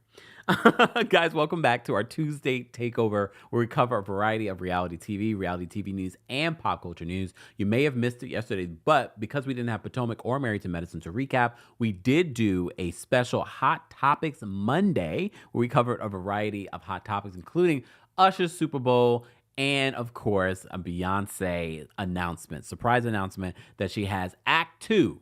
So some of the Beyoncé fans are telling me that it's not called Renaissance Act 2, it's Act 2. We don't know what Act 2 is going to be called. Oh, well, teach me. But yesterday we talked a little bit about how on Apple Music they had posted both songs as pop music. Subsequently changing it, though, they did change it, and they changed it to country music. All right? So they changed under the category for country music. So, of course, fans started requesting country music to their country music station, requesting this song. So one fan posted this in regards to their request. So Justin posted on Twitter, I requested Texas Hold'em at my local country station, KYKC, and after requesting, I received an email from the radio station stating, we do not play Beyoncé on KYKC as we are a country music station. Okay. This is the email. I'm posting the email here for those that are listening to this. You can see all of this on the Kempire YouTube channel. So they already trying to set her up. They're already trying to set her up. But no, I feel like we are keeping our eye on this situation because Beyonce has been doing country music. Has she done a country album? No. But if you've been listening to her music over the last few years, then you've seen she's implemented country music in her music for a long time. All right. So it should be noted, the host of the country music television, Cody Allen, says that Beyonce is more than welcome in the genre. Cody says that having someone as big as Beyonce shine the spotlight on country music is a big deal, and he's totally embracing it, according to TMZ. Look, it's not like she hasn't been to the CMT Awards before. She has. She's performed on their stage. So it's important. It's important. We talked yesterday also about where's my tweet? Where is it? Oh, here it is. I also posted this from one of the Beyonce fan sites in regards to, I apologize again if I'm mispronouncing your name, Rhiannon Giddens, who plays banjo and viola on Texas Hold'em, has been the leading educator in the nation in making the public aware that the banjo was a black instrument before it became a white one. And that's country music as well. And so shout out to all of the black country artists that have been making a name for themselves, including K. Michelle. A lot of people were thinking of K. Michelle when this was announced, and K. Michelle released her own tweet in response to someone saying, has anyone checked on K. Michelle? B will bring pressure to country music. K. Michelle responded, because apparently all of you have been hitting her up. She says, why would anyone need to check on me? I'm one of the greatest African-American country singers of all time with no album even out. Y'all been mentioning me all night. I'm just happy to be spoke about in my genre. I love B and will be supporting her like I always do. That was a very mature response, because if you know K. Michelle in her heyday, okay? If you know K. Michelle in her heyday, it would have been a very different response, okay? So I appreciate a grown woman response. And I'm looking forward to a K. Michelle country album. Monica, as we mentioned earlier at the top of this, is working on a country album. Plus, there are plenty of other black people in the country genre right now that you can go out and support. All right? But Beyonce, they're already trying to set you up, Beyonce. But no, we're going to pay attention. A lot of people are also speculating that could this country album be the album that gets Beyonce her album of the year? Well, I'm not going to say that. I got to hear the album. Just because she's doing country doesn't mean that it automatically deserve. Look, I believe some of her last albums deserve album of the year, but look, that's me. I'm not part of the voting community over there at the Grammys. But go rewind back time when we were talking about the Grammys. We played a little video of what Candy had to say in regards to when she was part of a secret committee for the Grammys. The Grammys, I don't look, Beyonce and Jay-Z, I don't understand why y'all even care, because y'all know how it is over there. You know it's not fair, so why care?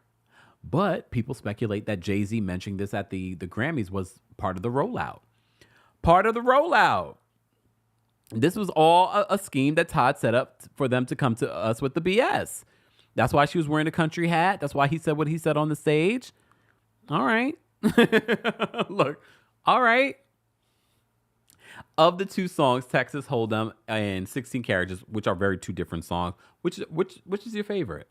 I kind of like Texas Hold'em, but when I listen to 16 Carriages, I'm like, the words, the lyrics. Go listen to those lyrics. Go read those lyrics. Anyways, I say all that to say we got to talk about Monique. Well, we have to be fair because Monique did an interview with Club Shay Shay and she mentioned her son, that she doesn't currently, her oldest son, her eldest, that she doesn't have a relationship with. Okay? So, with her mentioning that, her eldest son is speaking out on TikTok. He's speaking out. First of all, homeboy, I could listen to him all day. He's a comedian as well. He doesn't have a relationship with Monique. But you know what he got from Monique? First of all, he's good looking. I'm going to say that. I'll just say that. I'm just going to get that out the way. His voice is so soothing. You might fall asleep. Look, you might fall asleep when I played this video. Thirdly, he speaks like his mama. And when I say speaks like his mama, he's very convincing. He's very convincing. I'm just like, oh. But we've never heard him speak out against Monique, at least not to my recollection. I think this is like his very first time speaking out. So I think we should take a listen to what her son had to say. Hi, I am Shalon. I am a stand-up comedian, Monique's oldest son. I guess I felt the need to make this video to just provide some context into this false narrative about her praying to the universe. I need her to reconcile our relationship or whatever the hell it is. I wrote it all down so that way I don't go all over the place and get emotional or anything like that. So I'm going to talk like I'm reading a script, but it's just going to help me kind of stay together. But to address the Club Shay Shay interview that she did where she states that she prays to the universe in regards to reconciling our relationship, as I stated, is odd. My mother and I both know that is a very false narrative, and I would like to free her of having to continue telling that lie. Faith without work is dead, and neither one of us cares to put forth any effort to reconcile with the other. We are separate, as she put it, because she doesn't care to be my mother any more than I care to be her son. Neither one of us has had the desire to reach out to the other in a very long time, and I don't think that either of us anticipates that feeling ever returning. speaking with my mother directly in my experience will either lead to some odd newfound moment of clarity in regards to how she was as my mother, or she retreats back to daddy to move forward with a conversation. And I'm tired of hearing my mother's truths. Newsflash, I'm not sure if people know, but standing in your truth doesn't make you noble. I'm not sure if people are aware of that. But responding this way, I feel as though it allows me to say my piece uninterrupted. To those wondering, well, why say something now? Call it a form of therapy for me, I suppose. But when her daddy had intentionally stated that they have 3 sons, but his wife is on the internet talking about the 4th son in a video that has millions of views, that rubbed me the wrong way. But anyway, to inform a child that you are not interested in being a mother at a time when that kid is the only kid that has the potential to lead a child to believe that you are not interested in them specifically. But to take it a step further, you also admit, my mother had also admitted to me that she didn't do the best job that she could do, which would also make one begin to question, all of your past decisions and prior emotional interactions. But to be completely honest and fair, those were things that I was willing to get over. Nobody's perfect, we're all human, but my mother showed a clear lack of humility, compassion, and consideration when taking any level of accountability for those things. My mother does a fantastic job of acknowledging a lot of things, but she doesn't take accountability very well, and anything that she may take true accountability for, it's only at her convenience, in my experience. But if I had to guess, though, her interest in being a mother probably started around the time that she married her daddy and had his children. But that interest, obviously seemed... Pause. Sorry to interrupt this video for those that are just joining us. This is Monique's eldest son. I find this to be interesting, and I'm just to give context, because I watched this video and I had this thought as I was watching this video. Remember, if you listen to the Club Shay Shay interview with Monique, Monique talked about calling herself a whore and how daddy saved her. Literally, he's saying here in this conversation that she changed after she got into a relationship with daddy, Sydney. All right? I want to just point this out. I'm not making excuses for Monique. I twerk on the fence religiously, but when I say I twerk on the fence, I try to see things from another perspective. I think... very much like Oprah's relationship with her mom. Remember how Oprah came to her mom had one night of sex with Oprah's dad, and there really was no emotional connection to this man, and I believe no emotional connection to Oprah. That's why they had such a tumultuous relationship and why they never really had that mother-daughter relationship. So I thought of that as I'm watching him talk about his relationship with Monique, and as we heard Monique talk about her relationship with him. So I'm wondering if Monique's feelings towards him is rooted in her past and maybe his father as well. And maybe that's why she feels as if she can't have this deeper connection to him, because maybe it reminds her of that. And again, we don't know the full story of who his father is in that connection. Or, look, here I go twerking on the fence. Or she's just trash. But I wanted to give you that perspective as we're listening to Monique's son speak. We're going to get back into this. One-sided, and as it should have been. By that time, I'm in my late teens, so to some degree, the neglect becomes easier to hide or validate, I guess you could say. There are now 2 baby boys in the house, that require attention. But still during that time, however, I still watched her enjoy the love and admiration of total strangers more than my own. To this very day, my mother has never expressed to me when, if ever, she became interested in me as her son. That did lead me down a path of questioning my self-worth and struggling to understand the value of a mother in a child's life.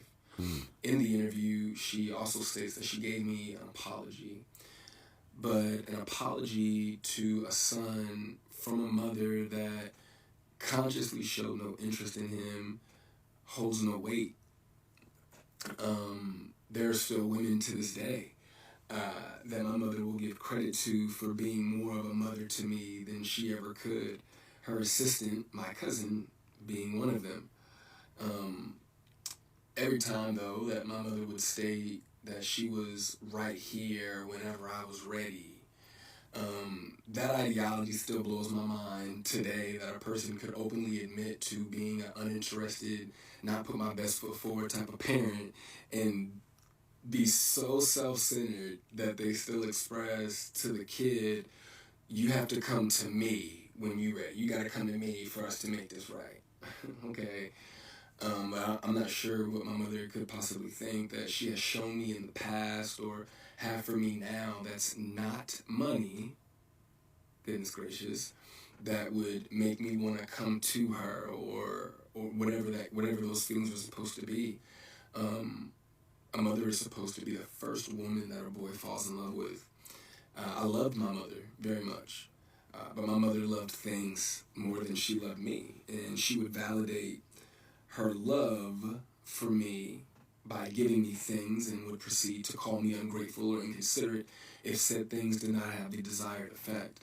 I couldn't imagine what it's like to be her, though, to ask God for what you want, and then he gives you what you need, though, only for you to ignore it and have the audacity to ask God for something else.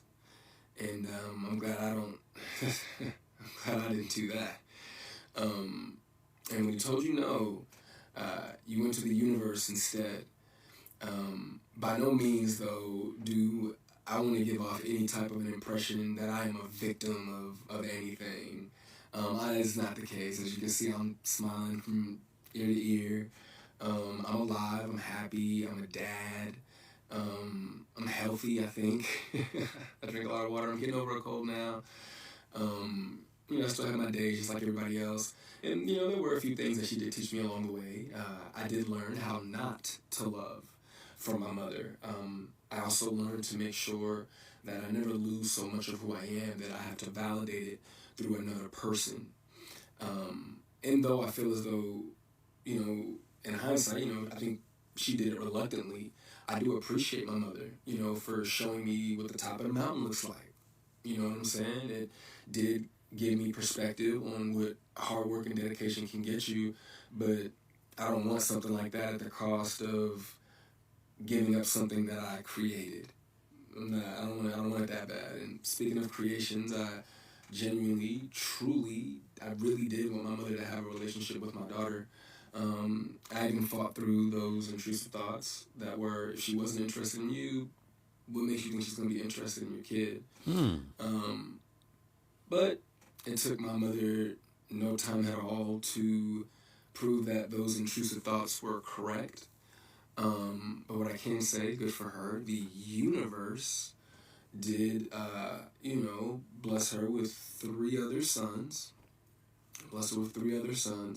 And God willing, I'm sure that all 3 of them are adults now. So I'm sure that one of them, God willing, if not all 3 of them, will make her the grandmother that she wants to be. I still look forward, to that moment for her.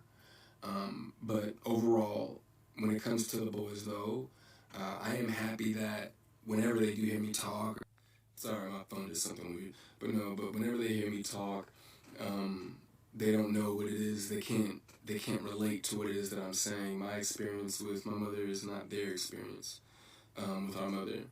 So my prayer for her and them is that they continue to see her the way that they see her now. I do also want to make sure that I say thank you to my mother for giving me life.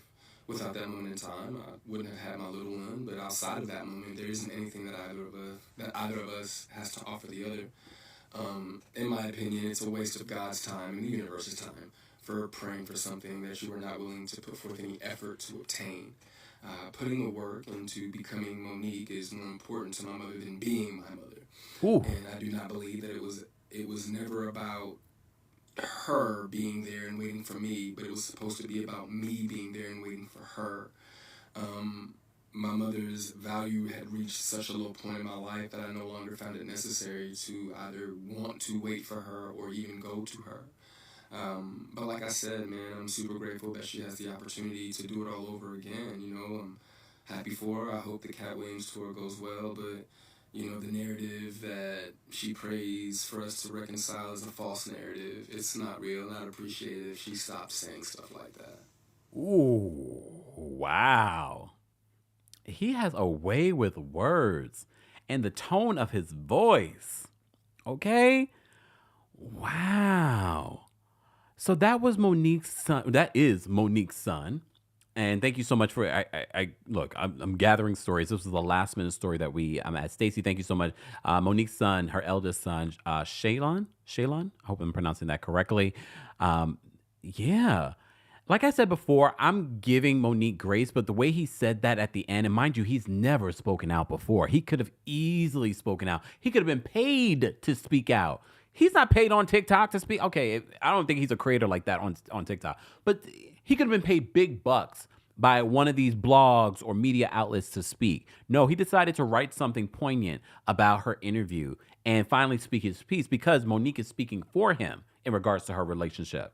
And I've said this before about Monique. Monique will say a lot of stuff that I can agree with, but then there's always something on the other side that makes me kind of go, I feel like there's more to this. There's more to the story. There's more to the situation. And I said this the other day, and I'll say it to you guys here. Sometimes Monique, for me, gives off car salesman vibes. Like she can talk that talk, and then you kind of fall for it. And because there's a lot of truth in it. There's a lot of truth in it, but then there's always it's like, I feel like there's more to the story. But I'm glad that he spoke out because I was like, wow, this was very poignant. I thought this was really, really poignant. Because he seems I don't know if it was how she raised him or the assistant, his cousin raised him, because he said that, there were countless women that helped raise him. They did a good job because he seems very reflective. He speaks beautifully. Oh my goodness. I don't know if he is, what he does for work and things. Maybe he needs to write. I don't know. But I was like, wow. And I think he wanted the narrative about what she said in that Club Shay Shay interview, what Monique said in the interview, was, he's like, that's not the truth. That's not the truth. And look, this could be his truth versus her truth. But she kind of told on herself in multiple interviews, not just the Club Shay Shay interview. And look, I know some people are like, oh, that's his mom. He should forgive his mom. He should get over it. Well, sometimes look at Oprah. I think Oprah, I use that as an example because, Oprah's involved in this whole conversation. But Oprah stopped expecting her mom to be the mom that she saw on television, the mom that she wanted her mom to be. She understood that this woman could not love me that way. And I think for Shaylon, he might have to get to that place where, and I think he is, based on what he says in this video, that Monique is not going to be that mom. But it's his hope that maybe she could be that grandmother to his daughter. I don't know about that either. I don't know if she has the capacity. I don't know. Anyways, I say all that to say happy Tuesday. Tuesday Takeover is officially over, but normally, guys, Tuesday Takeover happens every single Tuesday here at 12:30 p.m. Eastern, 9:30 a.m. PST, 11:30 a.m. Central. If you're part of the replay crew, be sure to let us know your thoughts on any of the topics that we discuss. We will be posting the timestamps after the live. And don't forget, you can take us on the go by downloading our podcast, Kempire, on Apple Podcasts, on Spotify. While you're there, don't forget to give us a 5-star rating. And of course, don't forget, our sponsor of today's live show is BetterHelp. If you've been looking for a therapist, if you've been looking for something that's easy, convenient, and you can change your therapist at any time if it's not working out for you, head on over to betterhelp.com/Kempire for 10% off your first month. More information will be available in the description of the video or audio if you're listening to this. I did have a couple of super chats. I want to say thank you. O'Shea says, Killer Mike is real, strong, progressive. Thank you so much. That's in regards to the Killer Mike story that we just updated you on. Joe, thank you so much for the super chat. Joe says, Kempire, Kempire, with your release songs like Will You, what do you classify your music genre? I say all that to say we should hear some of it in DC. No. Actually, Will You is country. It's a country song. I used to label it like R&B country, but it's really a country song. Will You, the song that I have on Spotify. Go ahead and go check it out.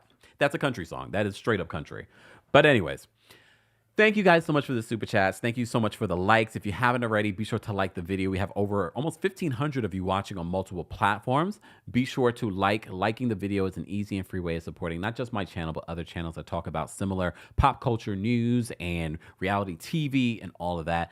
I will see you guys in the next recap. Vanderpump Rules, Real Housewives of Beverly Hills, Real Housewives of Miami, and DC. I will see you this Friday for our Kempire After Dark live show. Hope you guys have a great rest of your Tuesday. I will see you guys later. Bye, y'all. Oh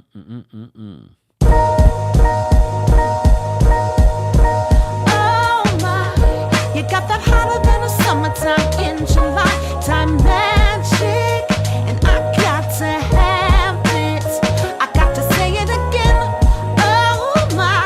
You got that hotter than a summertime in July. Time magic, and I got to have it. Ooh, baby. You're my sugar dripping, chocolate covered waffle cone. No, I can't leave that boy alone. Need a taste up in the morning. You got a girl just jonesing. Need a fix from my favorite type of candy store. Got me shaking, going out of control. Let me have a little something. You know I'm hooked up on that loving. Let's rock, roll, escape. Let the stress just slide away. Oh, baby, no, don't ever let me go. No, don't ever let me go. Champagne, let's celebrate. Let that old school record play. Oh, baby, no, don't ever let me go. No, don't ever let me go. Oh, my. You got that hotter than a summertime in July. Time magic, and I got to have it. I got to say it again. Oh my, you got that hotter than a summertime in July. Time magic, and I got to have it. Ooh, baby. You got me feeling like I'm overheating in the shade. There's a rise up in the centigrade. Need a taste to keep me going. You know you keep a girl Jones.